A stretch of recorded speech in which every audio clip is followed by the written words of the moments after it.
Good day, and thank you for standing by. Welcome to the Nasdaq second quarter 2022 results call. At this time, all participants are in a listen-only mode. After the speaker's presentation, there'll be a question-and-answer session. To ask a question during this session, you'll need to press star one on your telephone. Please be advised that today's conference is being recorded. I would now like to hand the conference over to your speaker today, Ed Ditmire, Investor Relations. Please go ahead. Good morning, everyone, and thank you for joining us today to discuss Nasdaq's second quarter 2022 financial results. On the line are Adena Friedman, our CEO, Ann Dennison, our CFO, John Zecca, our Chief Legal, Risk, and Regulatory Officer, and other members of the management team. After prepared remarks, we'll open up the line to Q&A. The press release and presentation are on our website. We intend to use the website as a means of disclosing material, non-public information, and complying with disclosure obligations under SEC Regulation FD. I'd like to remind you that certain statements in this presentation and during Q&A may relate to future events and expectations, and as such, constitute forward-looking statements within the meaning of the Private Securities Litigation Reform Act of 1995. Actual results may differ materially from these projections. Information concerning factors that could cause actual results to differ from forward-looking statements is contained in our press release and periodic reports filed with the SEC. I will now turn the call over to Adena. Thank you, Ed, and good morning, everyone, and thank you for joining us. My remarks today will focus on Nasdaq's second quarter 2022 financial and business performance, as well as the progress we've made to drive forward our strategic priorities for the year. I'd like to begin by acknowledging that we continue to find ourselves amid an uncertain macroeconomic and geopolitical environment. Yet while markets, investors, and corporate clients all experienced increased levels of volatility during the second quarter, Nasdaq's strategic vision and our ability to execute on it remains clear. The strength and quality of our businesses puts us in an excellent position to navigate these dynamics. Our record net revenue and non-GAAP EPS results demonstrate our ability to capture new opportunities in different operating environments, even as we continue to strengthen our positioning for longer-term growth through focused investments. I'm proud of our team's focus on delivering consistent results to our clients against this dynamic backdrop. Let's turn to our results. I'm very pleased to report Nasdaq's strong financial performance for the second quarter of 2022. We achieved a record $893 million in net revenues, a 6% increase compared to the prior year period, and 9% on an organic basis, excluding the impacts and changes in FX rates and acquisitions and divestitures. Our total annualized recurring revenue, or ARR, increased 9% to $1.97 billion. Annualized SaaS revenues totaled $679 million in the second quarter of 2022, growing at an even faster rate of 12%, which reflects strong demand for our anti-financial crime solutions and investment analytics offerings. SaaS revenue now comprises 35% of total company ARR, a new high. The consistent growth we're seeing in our recurring revenue segments provides a powerful starting point for our overall performance, but we also delivered strong results across both our index licensing and trading revenues. Turning next to specific highlights from our business segments. Our solution segments delivered combined total revenue of $582 million during the second quarter, a 10% increase from the prior year period, or 12% excluding the impact of FX. The growth was driven from activity across several of our businesses, including our index and analytics offerings, the expansion of our listed issuer base, our anti-financial crime offerings, as well as strong demand for our IR and ESG services. In our investment intelligence segment, we delivered $283 million in total revenue in the second quarter, an 8% overall increase from the prior year period, and 10% excluding the impact of FX, with growth contributions from across the businesses during the quarter. Revenue in our market data business increased by 1% from the prior year period and 3% excluding the impact of FX, primarily due to an increase in proprietary data revenues from international clients.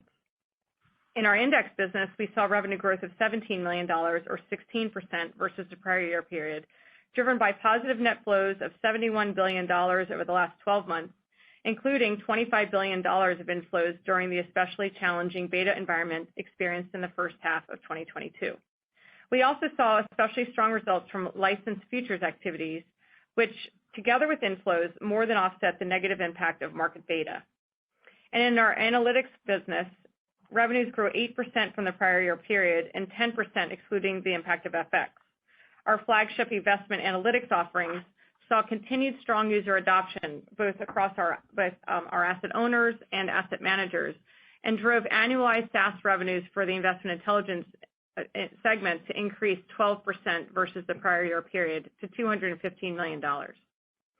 Turning next to our market technology segment, we delivered $131 million in total revenues in the second quarter, a 12% increase from the prior year period. This is primarily driven by continued growth in our broader anti-financial crime technology solutions business. Our anti-financial crime technology business had a strong second quarter with a 29% increase in revenues versus the prior year period. Growth was driven by sales in our fraud and anti-money laundering, or what we call FRAML solutions, as well as the impact of the Verafin acquisition deferred revenue adjustment recorded in the prior year period. We welcomed 37 new clients during the quarter. We continue to gain momentum with our efforts to expand Verafin's presence with larger Tier 1 and Tier 2 banks through our proof of concept trials. These are active evaluations within a prospective client's compliance infrastructures. While this diligence process results in a relatively long technology purchasing cycle, it is an important step to drive our success in extending our solutions to this area of the market. Moving next to our market infrastructure technology business, we generated $56 million in net revenues during the second quarter. Importantly, we made continued progress on the deliverables within a group of particularly large client projects that we have discussed in recent quarters, reflecting our increased ability to work with clients on site. Specifically, we completed phase 1 deliveries for all 4 of our largest implementations by the end of the quarter. While some of the projects have follow-on phases, we are pleased to have met these important milestones so far this year. Market infrastructure technology also had some exciting new relationships that were announced during the period. In May, XP, a provider of financial products and services in Brazil, announced the development of their new trading platform for digital assets, which is leveraging Nasdaq's next-gen technology, deployed as a SaaS solution in the cloud. In June, Climate Impact X, a Singapore-based marketplace for carbon credits, announced their decision to leverage Nasdaq's SaaS-based marketplace services platform to power their new spot exchange for carbon credits, which is slated for launch in early 2023. As I noted earlier, we are actively engaging in person with our clients again, and the team recently welcomed over 100 officials from 50 global marketplaces to our annual Technology of the Future industry conference. The overall sentiment from clients there was incredibly encouraging, particularly as the market infrastructure operators see the advantages that our technology, including our cloud-deployed solutions, can bring to their respective customers as they contemplate shifts in their operating models and look for new ways to differentiate their offerings. We remain confident in our ability to improve our organic growth through the remainder of 2022 and into 2023. Moving to our foundational marketplace businesses, our market services segment delivered net revenues of $310 million during the second quarter. We maximized opportunities presented by robust levels of activity through strong market share and consistent pricing strategies. The share volume traded on Nasdaq exchanges grew by 22% compared to the prior year quarter, and trade management services revenues hit a new quarterly high of $87 million, up 7% versus the prior year, reflecting an increase in demand for connectivity and infrastructure services. At the end of June, Nasdaq's closing cross set a record for the number of shares traded during the 2022 Russell U.S. Index's reconstitution. 3.3 billion shares, representing nearly $64 billion, were executed in 2 seconds across Nasdaq-listed securities, a 40% increase in shares crossed from last year's event. I'm incredibly proud of our market services team on achieving yet this important milestone. The new closing cross record is a testament to the investments we've made in our technology and a result of the trust the team has worked diligently to build with all investors, including through some of the most volatile market periods on record. Nasdaq's Nordic equities markets also saw strong volumes as well. The value of shares traded on Nasdaq's Nordic and Baltic markets for the first half of 2022 was the second highest since 2008. Finally, our corporate platform segment delivered revenue of $168 million in the second quarter, a 13% increase from the prior year period, driven primarily by our expanded listed issuer bases across both our U.S. and Nordic listing franchises, as well as growth in demand for our IR and ESG services. Revenues in our IR and ESG services business increased 9%, underscoring the strong demand for our consultative and technology-based solutions during the period. the number of corporate clients using Nasdaq's IR and ESG services solutions increased 6% from the prior year period, while we've also been expanding relationships of existing clients. In addition, during the second quarter, we acquired Metrio, a provider of corporate sustainability data, analytics, and reporting services to corporates. Metrio's SaaS-based platform is complementary to our existing suite of ESG reporting solutions and will accelerate our ability to support corporate clients in their expanding sustainability management and reporting needs. Our growing expertise in all components of E, S, and G enable us to help our corporate clients confidently navigate the complexity of the modern capital markets, including managing their investor relationships more successfully. Turning to our listing services business, revenue increased 15% to $107 million as the number of Nasdaq-listed corporate issuers, excluding SPACs, increased 9% compared to the prior year period. Nasdaq continued its competitive leadership in attracting the majority of new U.S. listings for the 34th consecutive quarter, with 38 IPOs raising a combined $2.8 billion for an 88% win rate. In Europe, our Nordic, Baltic, and First North exchanges also welcomed 25 new listings. As I wrap up, I will summarize by saying that our second quarter results demonstrate how Nasdaq's client-centric culture and diversified business model provides us the stability to perform well in different market environments. As we enter the second half of 2022, we continue to focus on broadening opportunities within three major areas that align with our strategic evolution. First, under the pillar of liquidity, we are a leader in the modernization of marketplaces through our world-class technology. This includes the progress we're making as we migrate our own markets to a cloud-enabled state, including the planned migration of our MRX options market in the fourth quarter of this year, as well as our efforts to enable more of our market infrastructure technology clients to maximize cloud and other powerful technologies within their offerings. Second, under the pillar of transparency, we believe that we are incredibly well positioned to execute on our unique and substantial opportunity to be a leading ESG solutions provider. We are centered first on a foundation of serving the specific needs of corporate clients by providing advisory services, along with SaaS-based data aggregation and reporting capabilities to facilitate their ability to communicate their ESG and climate strategies and progress to the investment community. And third, under the pillar of integrity, we play an important role in seeking to make the entire financial system more safe and fair for savers and investors through our powerful and diverse anti-financial crime offerings, combined with our network of bank and brokerage clients. We remain relentlessly focused on advancing our strategy, and we believe that Nasdaq is well positioned to navigate the geopolitical and macroeconomic uncertainties that may persist as we move forward into the latter half of this year. And with that, I'll now turn the call over to Ann to review our financial details. Thank you, Adena, and good morning, everyone.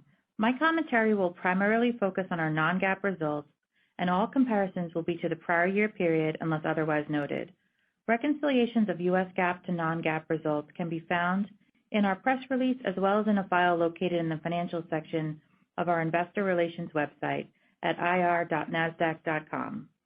I will start by reviewing second quarter 2022 performance beginning on slide 10 of the presentation.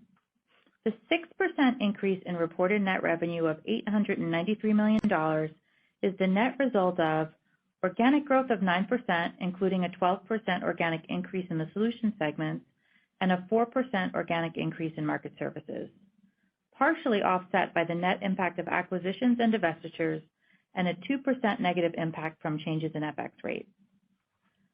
Moving to operating profit and margins, non-GAAP operating income increased 6%, while the non-GAAP operating margin of 54% was unchanged compared to the prior period. Non-GAAP net income attributable to Nasdaq was $342 million, or $2.07 per diluted share, compared to $316 million, or $1.90 per diluted share in the prior year period. Turning to slide 11, as Adena mentioned earlier, ARR totaled $1.97 billion, an increase of 9% from the prior year period, while annualized SaaS revenues totaled $679 million, an increase of 12%. I will now review quarterly segment results on slides 12 through 15. Starting with market technology, revenue increased $14 million or 12%, with $10 million of the increase due to the impact of the deferred revenue write-down on Verafin in the prior year period. Organic growth for the market technology segment was 14% in the period and was driven by the anti-financial crime business, though market infrastructure technology saw a sequential improvement. ARR for market technology totaled $451 million, an increase of 5% compared to the prior year period. The market technology segment operating margin was 12% in the period. Investment intelligence revenue increased $22 million or 8%, reflecting organic revenue growth of $25 million or 10%. Organic revenue growth during the period reflects primarily strong growth in our index and analytics businesses, as well as positive contribution from market data. ARR totaled $586 million, an increase of 7% compared to the prior year period.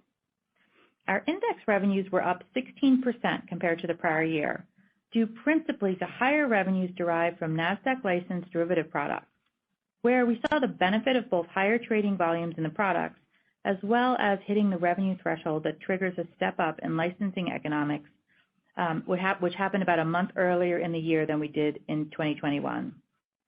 Based on the strength in the future side of index licensing during the period, the percentage of index revenues from AUM-based licensing was 5 percentage points lower than the approximate 2/3 level we typically speak about.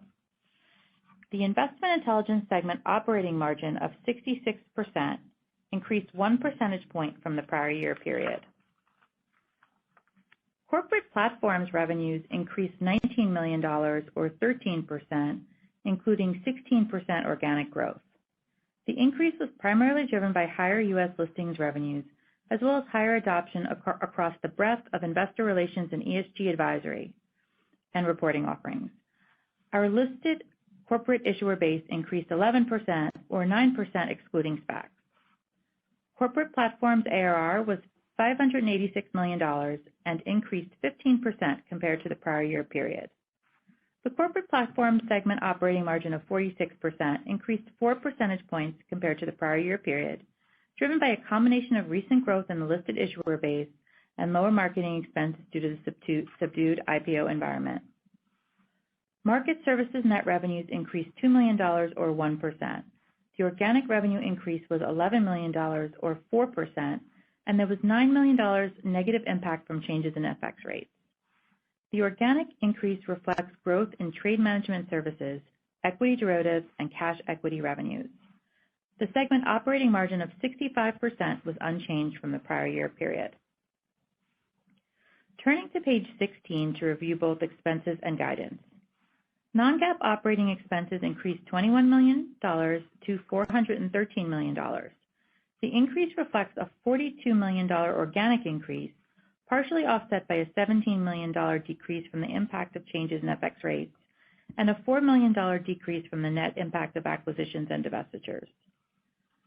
The organic expense increase is primarily driven by higher compensation and benefits expense, reflecting two factors. First is our continued investment in new employees to drive growth, including a 9% increase in the team over the past 12 months. Second is annual merit increases, which is reflected in the quarterly expense run rate starting in the second quarter. The merit increase was higher than prior years due to inflationary pressures on compensation, and we built the higher increase into our guidance at the beginning of the year. We continue to make significant investments in this tightened labor market to attract and retain the top talent in our industry. We are narrowing our 2022 non-GAAP operating expense guidance to $1.71 billion to $1.74 billion, tightening both the top and bottom of the prior range to account for expectations of continued investments, current FX rates, and the continued strong performance thus far in 2022. Turning to slide 17, debt decreased by $182 million versus 1Q22, primarily due to a repayment of $499 million of the 4.25% senior unsecured notes due June 2024, partially offset by a net issuance of $421 million of commercial paper and a $105 million decrease in Eurobonds book values caused by a weaker euro. Our total debt to trailing 12 months non-GAAP EBITDA ratio ended the period at 2.9 times, down from 3.1 times in the first quarter of 2022. Let me take a moment now to update you on the dividend, stock repurchases, and our board approval to split our stock. During the second quarter of 2022, the company repurchased $166 million in shares and paid common stock dividends in the aggregate of $98 million. We have successfully completed the share repurchase program to offset dilution related to the divestiture of our U.S. fixed income business in June of 2021. As of June 30th, 2022, there was $293 million remaining under the board-authorized share repurchase program. I am also pleased to announce that our board approved and declared a 3-for-1 stock split in the form of a stock dividend. As we had previously disclosed, the approval of an amendment to our charter to increase the number of authorized shares of common stock to permit us to effect the stock dividend required the approval of both the SEC and our shareholders. We received both approvals last month and filed the charter amendment yesterday. The record date for the stock dividend will be August 12th, with a distribution date of August 26th, and we expect trading to begin on a split-adjusted basis on August 29th. Turning to page 18 of the presentation, I'd like to touch on some of the very material progress we've made executing on our sustainability strategy. First, in terms of external impact, as Adena mentioned, we announced and closed on the Metria acquisition in June, expanding our corporate-serving ESG solution set, which will complement the more framework-based approach of our existing OneReport solution. Second, in terms of corporate sustainability, we published our annual sustainability and TCFD reports in June. On advancing our climate strategy, we have had our 2021 GHG emissions verified by a third party and submitted our science-based targets to the Science Based Targets Initiative for official validation. Lastly, in July, we received a 2-level upgrade of our MSCI ESG rating to AA, recognizing the overall strength of our sustainability profile, including our leading governance standards in particular. We continue to see opportunities to advance our sustainability program across multiple aspects and look forward to updating you on our progress regularly. In closing, Nasdaq's second quarter results reflect a continuation of the company's ability to consistently perform well across a wide range of operating environments. We delivered record quarterly revenues, 12% organic revenue growth in the solution segments, and a 54% non-GAAP operating margin, resulting in what we see as strong momentum thus far in 2022 that we can build upon moving forward. Thank you for your time, and I'll turn it back over to the operator for Q&A. Thank you. As a reminder, to ask a question, you will need to press star 1 on your telephone. Please limit yourself to one question. If necessary, one related follow-up. Please stand by while we compile the Q&A roster.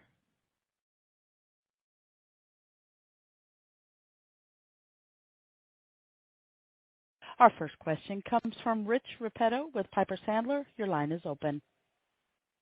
Yeah, good morning, Adena, and good morning, Ann. I guess first question is, Adena, on regulation, and I'm sure you had a chance to sort of digest Chair Gensler's comments about equity market structure that he made just over a month ago. So I guess, you know, I by and large look at it as a modest positive for exchanges, but bringing more volume back to lit venues, at least that's his intention anyway. But I'm just trying to see what you thought, because he was critical of exchange rebates, and was there anything that in particular stood out to you as noteworthy, or that you might, you know, there could be unintended consequences? Because, you know, he put out, I think, 5 or 6 different areas he wanted to focus on. Yeah, sure. Rich, it's great to hear from you. And I would say that with regard to the market structure discussions and proposals that we're seeing, first of all, you know, we have a long way to go, and because we haven't yet actually seen formal proposals. But as we're listening to Chair Gensler and understanding where he's focused, I think that we're, you know, first and foremost pleased that he does really recognize the value of exchanges and competition in lit markets. He's really focused on strengthening the national best bid and offer so that investors have a really solid understanding of true supply and demand of the market at all times. And he's really focused in on transparency in terms of transparency around best execution, disclosure of execution quality, and really focusing on how to bring more orders into the lit venues, because and that's also focused on leveling the playing field from a competitive perspective between exchanges and dark pools. So overall, we see what he's trying to achieve, we think is beneficial to investors. I think as we look at some of the incentive structures that he's focused on, obviously, we see great value in the rebate structure that we have on exchanges, because it really incentivizes participants to put their quotes into a lit venue and make those quotes available on the national, as part of the national best bid and offer. And so the incentive structures are really literally designed to support lit quotes and lit orders. But I think that generally speaking, we still have a long way to go to understand what all the proposals will be. And then, of course, that then starts a long process around the comments and the industry engagement to determine what a final proposal would look like. So it's just the beginning, but we are encouraged by a lot of the areas that he's focused on. Got it. And I don't know whether this qualifies as a necessary follow-up or not, but I guess just looking at your expense guidance, you narrowed it a bit, but second half expenses would still be up 5% more than first half. So, Ann, any color, and just, your expense control this quarter was pretty, stand out. So anything, why the 5% increase in the back half, or more color behind it? Sure, Rich. So, just back to sort of how we think about expenses in the context of revenue growth, we align, our medium-term outlook for our solution segments revenues is 6 to 9%. And then against that, we think about a 3 to 6% expense growth. Coming into the year, we talked about and built into our guidance an additional, 2% to reflect inflationary factors, as well as the cost of, return to office and travel, et cetera. And so that's all built into the guidance. There is some variability in the way that things come in throughout the year. And so when you look at the, second quarter, there's a couple of things, FX, taking that down, and just variability in the timing of accruals. And so as we look, forward to the back half of the year, we'd expect to come in, depending on performance, to either at the midpoint or towards the top end of our expense guidance range. And just like in past years, we'd expect, an increase in 3Q and that to be, even higher in 4Q, where we have some seasonality in expenses. Yeah, and I think it's also just really important to note that in the last 8 consecutive quarters, we've had double-digit growth in our solution segments. So we've kind of been exceeding the overall medium-term outlook that we've been providing in those segments, which then, of course, really makes us make sure that we have the right personnel and the right team to be able to support that growth, not only in terms of having all these new clients that we're now servicing from the growth that we've experienced, but also continue to make investments in the businesses to continue to drive the growth that we're hoping to achieve. So, all of that is reflected in the guidance, and in addition to, obviously, the performance we've shown so far. Got it. That great color. Thank you. Sure.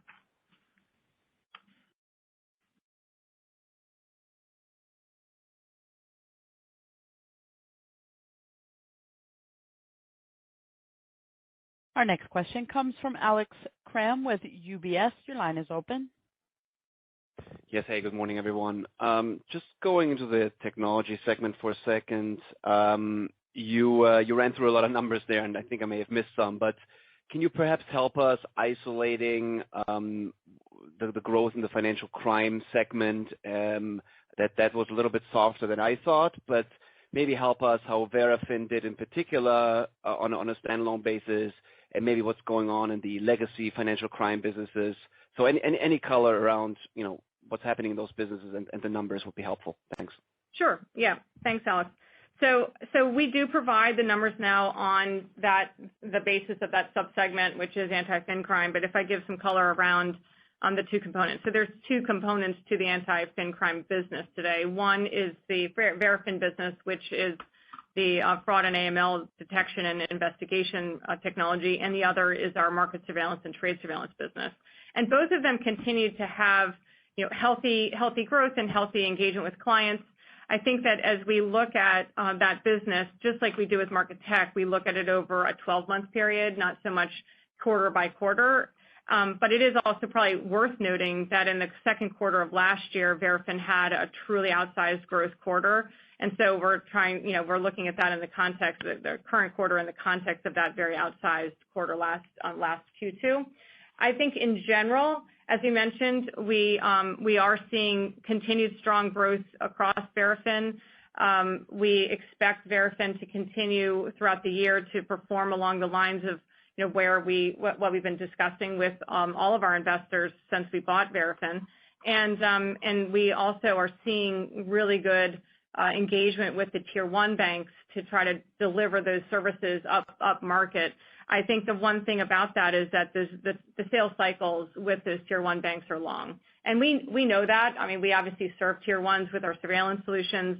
Just getting through the contracting process can take time, and that can create a little bit more variability quarter over quarter in terms of the growth rate there.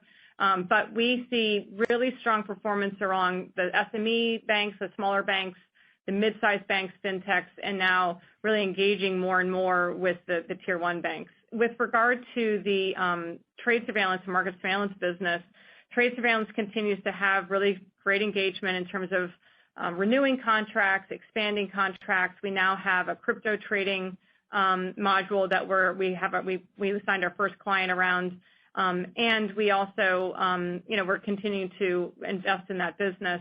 I think the market surveillance part of that business is a little bit a slower growth business, and it always has been, always will be. It's a smaller client set, and there we had, I would say, more of a kind of a flat quarter, a year-over-year quarter experience. So I think all of that adds up, Alex, to what you saw, and I think that we continue to see great momentum in the business. No, very good color. Thank you for that. And then just a quick one on the analytics business, not to be too nitpicky here, but the analytics business, I think the dollar revenues were flat literally over the last 3 quarters. I didn't think there was a lot of FX in there, but maybe I'm wrong about this. So just anything that's happening in this environment that I should be aware of, or maybe it's just FX. Yeah, no, it's it's a combination of things. So I'm going to try to answer some of it. I'm going to hand it to Ann to make sure I give you a complete answer. But I think the first thing is investment, continues to have good growth. They continue to sign new clients and continue to grow and expand what they're doing. And that shows up incrementally every quarter, sequentially. Obviously, there are going to be some quarters that are stronger than others, just in terms of sales and expansions of our contracts. I think, though, that what you've got a couple of dynamics under the surface. That one is just we have now some revenue associated with running programs around secondary transactions for private equity funds, and that showed up in the first quarter. And then I think there was something else in the fourth quarter. Was it FX or? It's not FX. We have a couple of other, small non-recurring items that, tip over the rounding. So there's a little bit of noise behind it, but the core of the analytics business, the asset owner solutions are growing as expected. Okay, we can flesh it out later. Thank you very much. Yep, great. Thanks, Alex.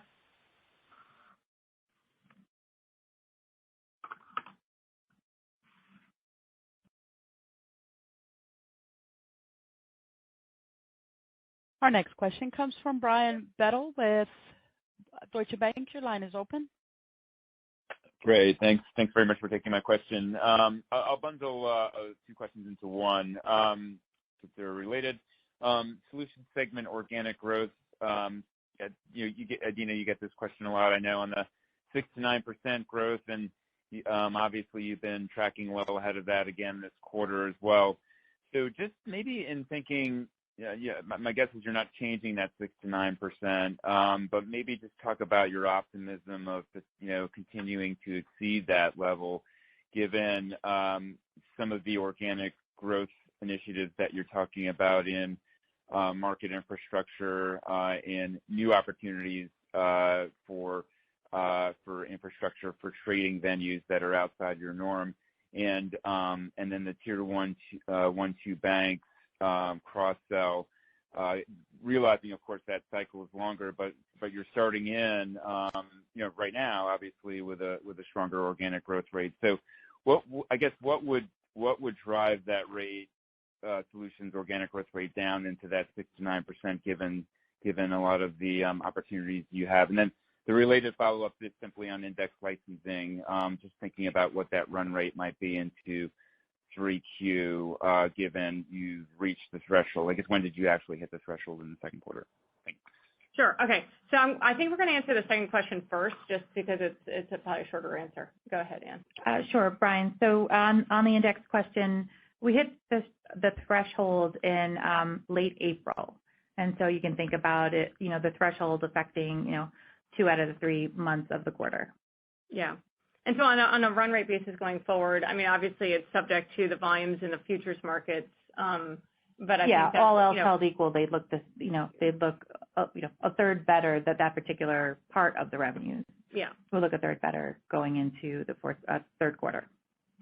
In terms of the bigger question that you asked regarding organic growth, I think that the first thing I would say is we really are pleased with the performance of the business, and we do have, we provide mission critical software and analytics solutions to corporates, to other exchanges, to banks and brokers, and to investment management firms. So we do feel that our solutions really do add value, particularly with these periods of volatility. It's really important for corporates to really understand how their investors are changing and how to engage with investors. And obviously ESG is a long-term growth trend for that. With our investment analytics, asset allocation decisions are super important. Being able to manage your portfolio successfully as an asset owner is really important, and so those services are really sticky. Anti-fin crime, obviously huge long-term trend in providing more advanced technology there. And then for market operators, you've got mission-critical technology that drives their business. So we feel very good about the stickiness of our products as we're delivering them to clients. We have been investing across the franchise in terms of really delivering and improved and more modern technology solutions as we go. And I think all of that is accruing to our benefit, in terms of the growth rate. But we also, there are a couple things to think about in terms of their solution segments. I think that as we think about going forward, that we have really strong growth in our listings business because we still have 9% more listed companies today than we had a year ago. Based on the IPO environment we're seeing today, that could be something that flows into 2023, that growth rate in our listings business. But the flip side of that is we now have 9% more companies, and as they roll off their IPO packages, we'd like to make sure that we secure them as paying customers for our IR and ESG services. So that kind of gives us the ability to continue to grow there. And beyond that, I think you're right on the market infrastructure technology side, Brian, that I do feel like we're really engaging really well with clients today. They are focused on the future of their markets. They are focused on how they bring some of this latest technology into their marketplaces. And the conversations are going from kind of theoretical to more concrete. And then on the back of that, we also, with everyone getting back together, we're able to identify new markets that want to form, and we've signed some really interesting and innovative markets in the quarter. So we do feel like that has a lot of momentum, as we're going into the second half of this year and into 2023. Okay. So it sounds like some headwinds potentially, but really you remain optimistic on this really strong growth, organic growth in solution segment. I mean, I would say I'm an eternal optimist, but I do remain optimistic that we are delivering really great value to the clients. And so, we'd like to continue that. I think we just know that there are always different dynamics we have to consider. And we're maintaining our overall medium-term outlook to the 6 to 9%. But obviously we have been performing better than that. Yep, fair enough. Thank you so much. Thanks. Thank you. And as a reminder, please limit yourself to one question. Our next question will come from Alexander Blostein with Goldman Sachs. Your line is open. Hey, good morning, everybody. Hello? Hey, Alex. Hey, good morning. Thanks for the question. So another one for you around the market structure regulation, just to follow up on Richard's question, I guess, around, Chair Gensler's proposal. With respect to the, I guess, prior administration's proposal around market data, which was, albeit it feels like a bit more narrow relative to what the current SEC commission is trying to achieve. How are you expecting this to go forward from here, given that it still feels like kind of in the background, but it's not clear where that fits in with the existing proposals? Well, sure. Well, I think the first thing we should note is we were pleased with the court decision in understanding the critical value of the exchange. From here, given that it still feels like kind of in the background, but it's not clear where that fits in with the existing proposals. Well, sure. Well, I think the first thing we should note is we were pleased with the court decision in understanding the critical value of the exchanges in terms of overseeing the SIP plans and overseeing the consolidated tape.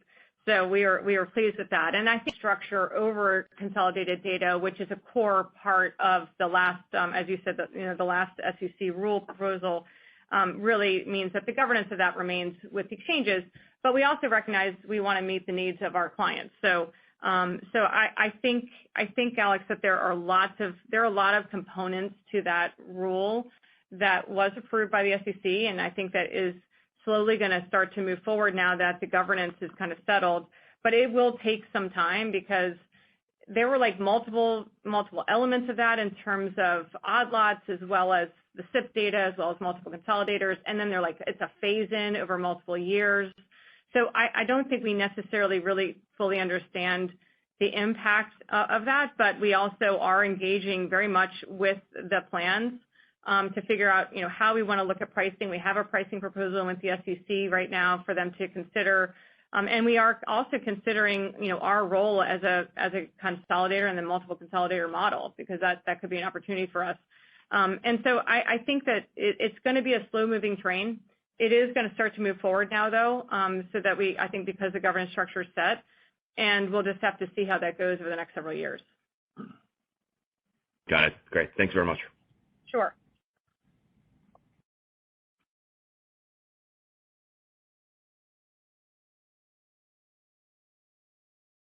We have a question from Daniel Fannon with Jefferies. Your line is open.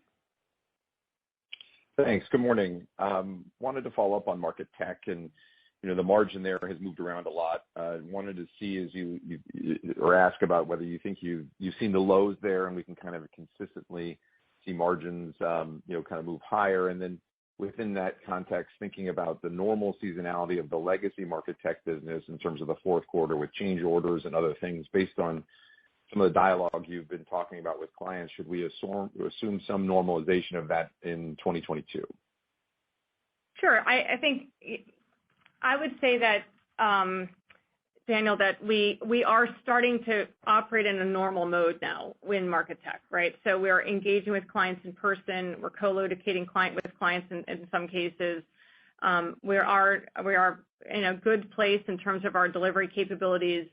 And we're servicing our clients well. And so I think that's all great. I think that in terms of the scalability of the business, most of our new clients are signing SaaS-based contracts, which I think is very helpful in terms of the products they're buying, which are more standardized as opposed to specialized, but also in terms of how we can support them in a more scalable way over the long term. But we still do have a lot of clients that are on-prem clients with pretty specialized solutions, and we're still delivering those. So it's a real mix at the moment. It's a true hybrid.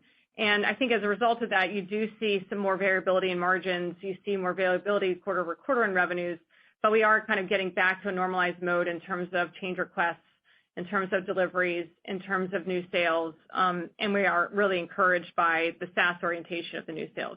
The one thing I would say about change requests, though, is as we move forward and signing more clients in a SaaS format, we are going to have lower change request revenues going forward because it's less specialized, more standardized, but more stable and very sticky. And so I don't think we're going to see an immediate change there, but I just would say over the longer term, we would expect that to kind of moderate a bit in favor of more sticky and stable revenue coming from SaaS. Thank you. Sure.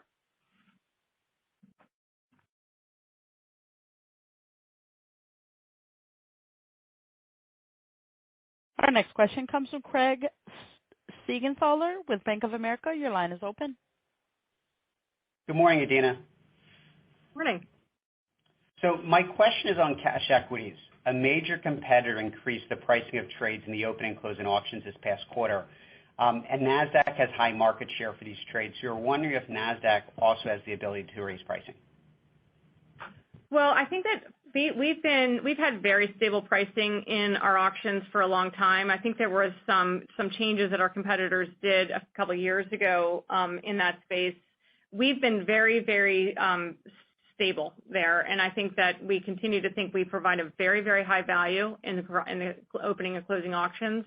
We think we're paid for that value, and I think our clients appreciate the execution quality they get. So we see that more as a steady as we go because of the fact that we provide a great service, and we do feel like that we're rewarded for that. Obviously, we're really excited about what happened with the Russell because that was that's a big event, and then you have the quarterly, the Quad Witches, you have other rebalances. Those are big events for us. We invest a lot in our infrastructure to support those events. Those are surge moments, and we feel great about our ability to execute in those moments. But we invest a lot to make that happen, and I think therefore we're paid appropriately for that. But that's kind of how we're looking at it right now. Thank you.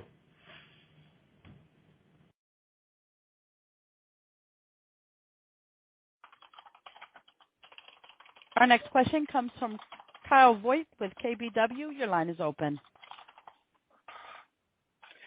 Hey, good morning. Thanks for taking my question.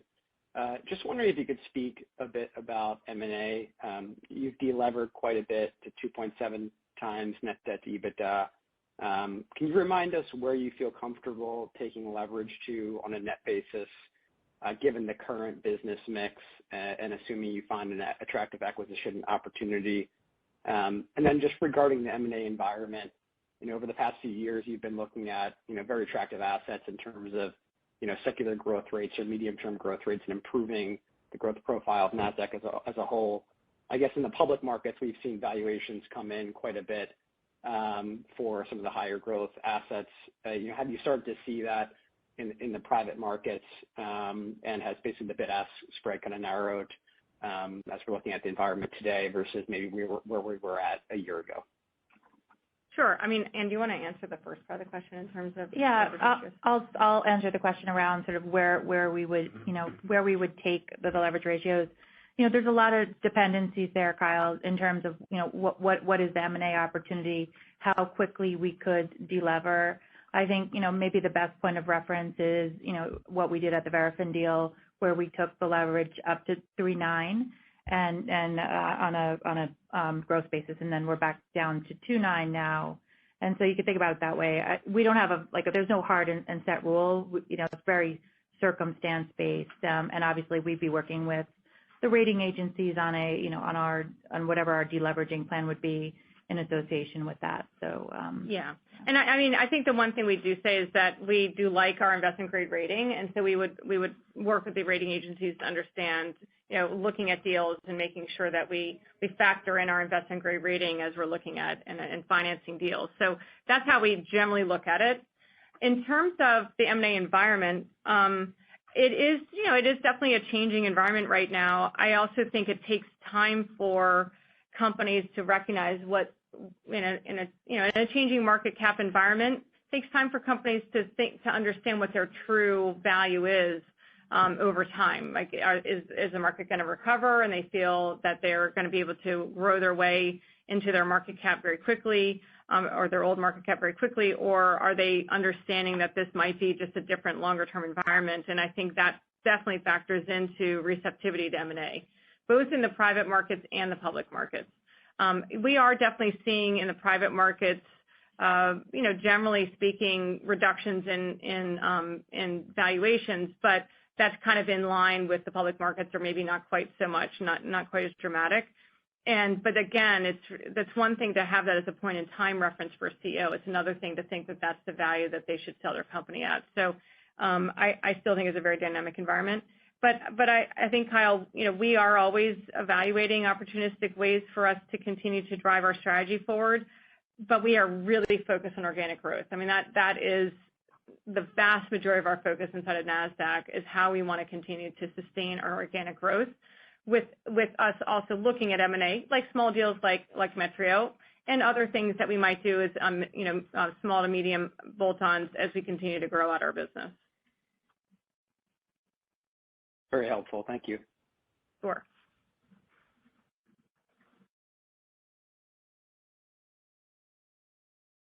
Thank you. And our next question comes from Michael Cyprys with Morgan Stanley. Your line is open.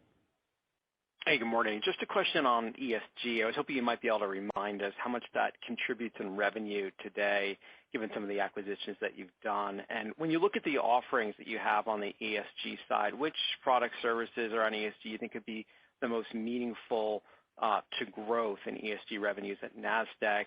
And as you think about the offerings that you have on that side, how does that stack up relative to where you'd like to be in the marketplace with respect to ESG? Thank you. Sure. So I think that if we don't disclose our ESG revenues separately from the rest of our corporate services revenues, but I would say that it is definitely the highest growth part of the business, and it is helping drive to the higher growth rates we're seeing in IR and ESG right now. As we've given out some thoughts at the last Investor Day as to what we hope to achieve in terms of revenues between now and 2024 or 5. And we definitely feel that we're at least on track with that. And we continue to invest there. And so as we get into our Investor Day this year, we'll hopefully be able to give you a little bit more content and color around that so that we can continue to help you understand how much of a business that's becoming for us, and we're quite excited about it. But I would point out that there are several components to it, but within the corporate space, right now, the advisory business is actually the highest demand part of the business, but more and more it's moving into reporting. So at first, the companies were saying, 5 years ago, they were saying, what is ESG and how do I communicate with investors around it? We help them think about their programs, mature their programs. We now have kind of annual contracts with clients to help them manage those programs in terms of communicating appropriately with investors. Increasingly, though, we're seeing more and more companies onboarding onto OneReport and now Metrio for collecting data and reporting that data out to the rating agencies, and that's going to be the long-term growth driver for us. Definitely as companies are maturing their programs, it's going to be the tools that we provide to them that really help them mature those programs and sustain them. And then the other part of the business that we don't talk about a lot because it is very, very small, like really small. But within our European markets business, we do have a carbon removal marketplace called Puro. Very early days, but at that, even though it's, I would say it's like $2 million in revenue today, it's really small. It is growing very quickly in terms of getting more suppliers into the platform and getting corporates more and more opportunities to offset their carbon output with true high quality carbon removals. And we see that as kind of a 5-year, 10-year plan to really build out a really successful marketplace there. And so that will also be a long-term growth driver for us. But today, these are relatively small but exciting and growing areas, and we will be able to give you more content at Investor Day. Great, thank you. Sure.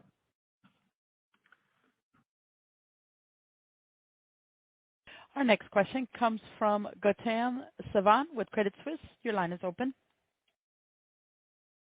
Hey, good morning, and thank you for taking my question. Can you provide your outlook for how growth of recurring and SaaS revenues could be affected by a recession in 2023, specifically how the potential for industry consolidation could affect investment intelligence?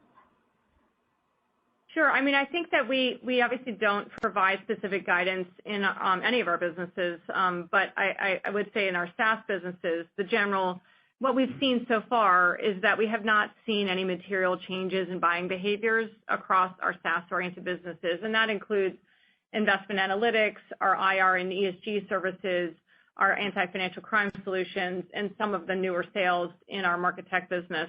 And so I think that we really don't see any sort of significant changes in behaviors there.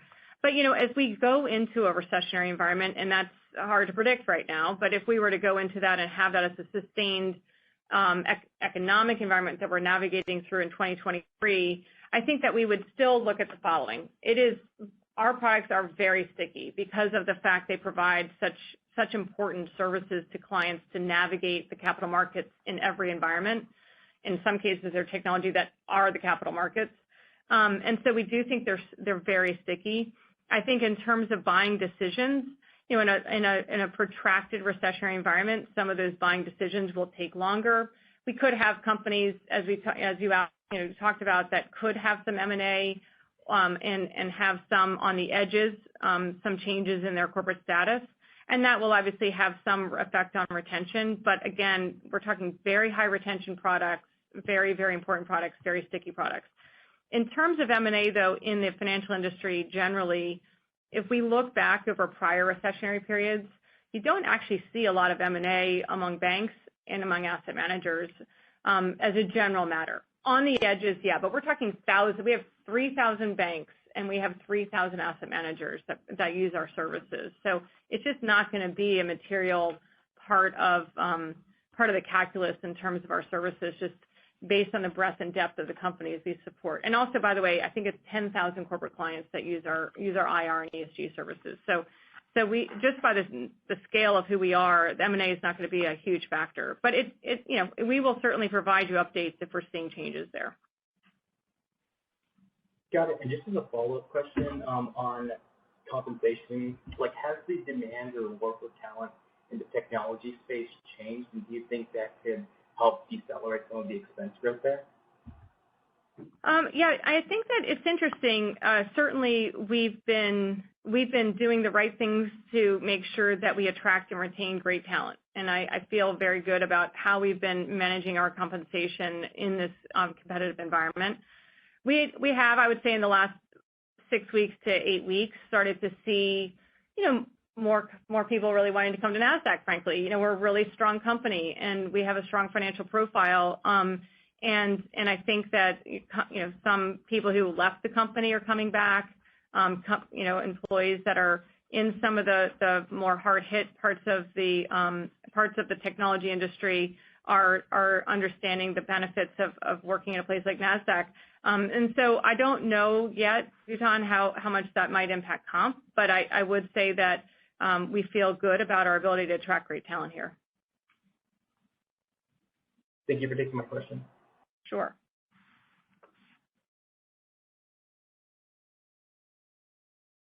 Our next question comes from Owen Lau with Oppenheimer. Your line is open. Good morning, and thank you for taking my question.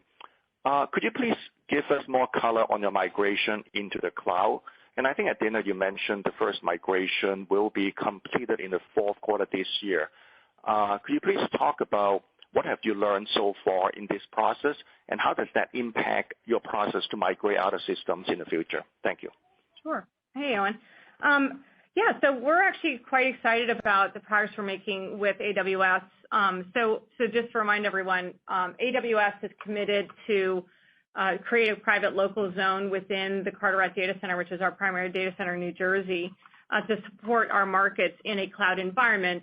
But recognize, okay, so if we just take one step back, over the last 10 years, we've really been focused on moving all of what we call our surrounding systems into a public cloud environment. So our market operations systems and some of the client-facing systems that we have to support trading. But the trading systems themselves, the matching engine itself, has always been an on-premise deployment. So AWS is coming into our data center. We're moving our first options market into the AWS Outpost infrastructure.